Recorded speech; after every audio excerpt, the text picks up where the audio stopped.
Hello guys. Biryani నచ్చని తెలుగు వాళ్ళు ఉంటారేమో కానీ అప్పడాలు నచ్చని తెలుగు వారు ఎక్కడన్నా ఉంటారా? అస్సలు ఉండరు కదా.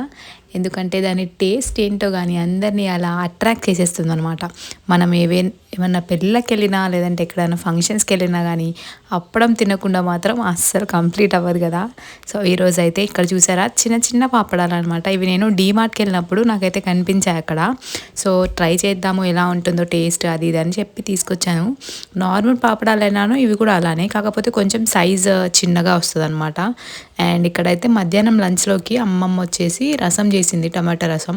సో దాంట్లోకి నేనైతే ఎగ్ ఆమ్లెట్ వేసుకుందామని గుడ్డు అయితే ఇక్కడ రెడీ చేసుకున్నాను. అండ్ వేడి వేడి నూనెలోకి ఈ అప్పడాన్ని అలా వేసి కొంచెం సేపు స్నానం చేయించి తీసేయడమే. అండ్ ఇక్కడ నెక్స్ట్ వచ్చేసి మీ ఇంట్లో 4 మెంబర్స్ ఉంటే ఆమ్లెట్ ఎలా వేస్తారు? ఒక్కొక్కరికి ఒక్కొక్కటి కదా, కానీ మేము మాత్రం ఒక్కటే ఆమ్లెట్ వేసి నలుగురం దాన్ని కట్ చేసుకొని తినేస్తాం అన్నమాట.